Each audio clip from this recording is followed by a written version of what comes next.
Continue చేస్తాం.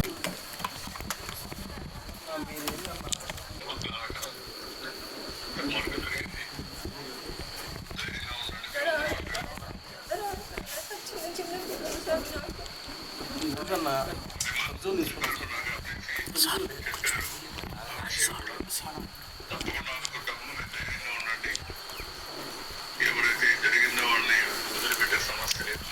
మీకు కూడా కుటుంబాన్ని అనుకుంటాం. ఫోటోలే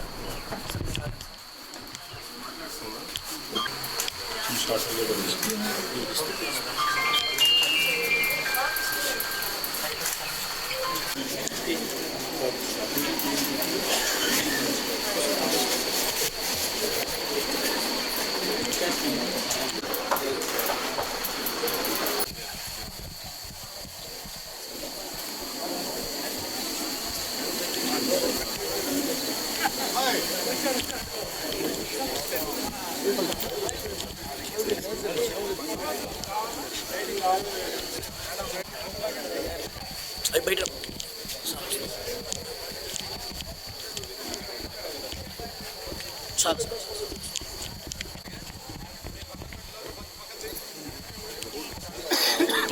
ఏమో అరుణ గారు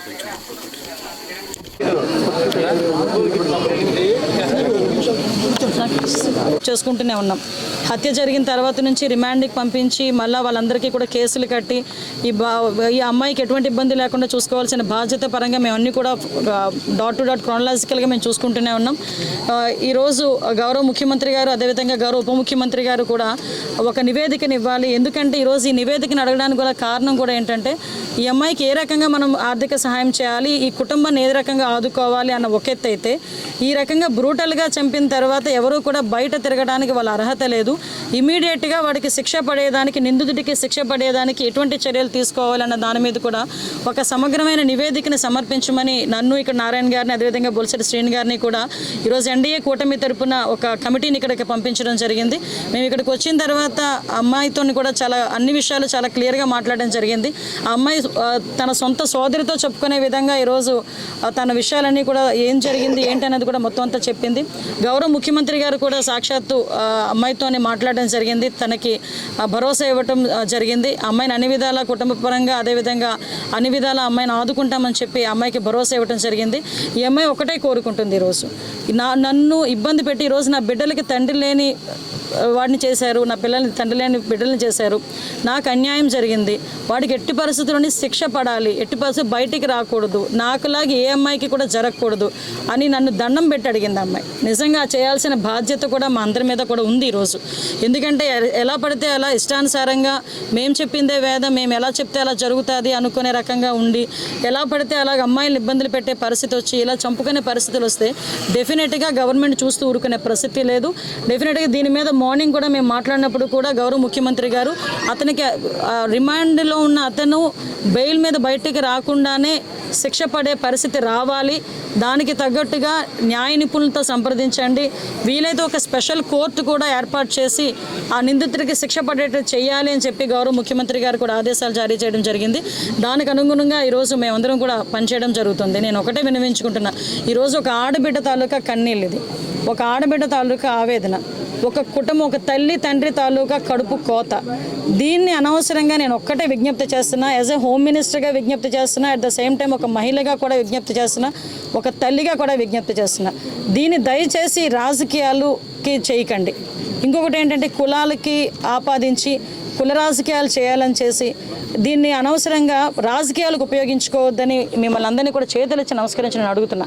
ఎందుకంటే ఈరోజు మీకు వీలైతే అమ్మాయికి సాయం చేయండి, వీలైతే అమ్మాయికి భరోసాగా నిలబడదాం, ఆ కుటుంబానికి భరోసాగా నిలబడదాం. ఈరోజు గవర్నమెంట్ ఇన్సిడెంట్ జరిగిన వెంటనే ఇమీడియట్గా మేము తెచ్చుకున్న మా అబ్బాయికి అదుపులోకి తీసుకున్నాం. డిపార్ట్మెంట్ వాళ్ళు ఇమీడియట్గా కేసు ఫైల్ చేసుకొని పోలీస్ శాఖ తరపున మేము అన్నీ కూడా ఎంక్వైరీలు కూడా చేసుకుంటున్నాం, రిమాండ్కి పంపించుకున్నాం. ఈరోజు ఇన్వెస్టిగేషన్ కూడా చాలా వేగవంతంగా చేస్తున్నాం. ఈ అబ్బాయికి ఎవరైతే సహకరించారో, ఎందుకంటే ఈ అబ్బాయి ప్రీ ప్లాన్డ్గా చేశాడా, యాక్సిడెంట్లుగా చేయడం అంటే యాక్సిడెంట్ కాదండి, కనిపిస్తే గుద్దాడా లేకపోతే ముందుగానే ఊహించుకొని ఆ అబ్బాయి పలానా దగ్గరికి వస్తాడన్న సంగతి తెలుసుకొని ఆ అబ్బాయి హత్య చేశాడా, ఇలాంటి విషయాలన్నీ కూడా ఎంక్వైరీ చేసి సమగ్రమైన నివేదికను కూడా తొందరలోనే సమర్పించి ఇమీడియట్గా అబ్బాయికి శిక్ష పడే ఏర్పాటు కూడా మేము చేసుకుంటామని మీ అందరికీ కూడా తెలియజేసుకుంటూ మరొకసారి దీన్ని కులాలకి మతాలకి ఆపాదించకుండా ఈ అమ్మాయి భవిష్యత్తుని రాజకీయం చేయకుండా, ఆ అమ్మాయికి జరిగిన అన్యాయాన్ని రాజకీయం చేయకుండా వీలైతే అందరూ కూడా మానవతా దృక్పథంతో అమ్మాయికి సపోర్టివ్గా నిలబడాలని మనస్ఫూర్తిగా కోరుకుంటున్నాం. నాకు సీఎం సార్ కూడా, చంద్రబాబు నాయుడు సార్ కూడా మాట్లాడారు, పవన్ కళ్యాణ్ సార్ కూడా మాట్లాడారు. దీని గురించి చర్యలు గట్టిగా తీసుకోవాలని నేను కోరుకున్నాను. ప్రభుత్వం నాకు నేను కోరుకునేవన్నీ చేస్తామని చెప్పారండి. సార్ కూడా నాకు ధైర్యాన్ని చెప్పారు, మేము ఉన్నామని చెప్పారండి. కేసునైతే నేను గట్టిగా టేకప్ చేస్తానని చెప్పారు.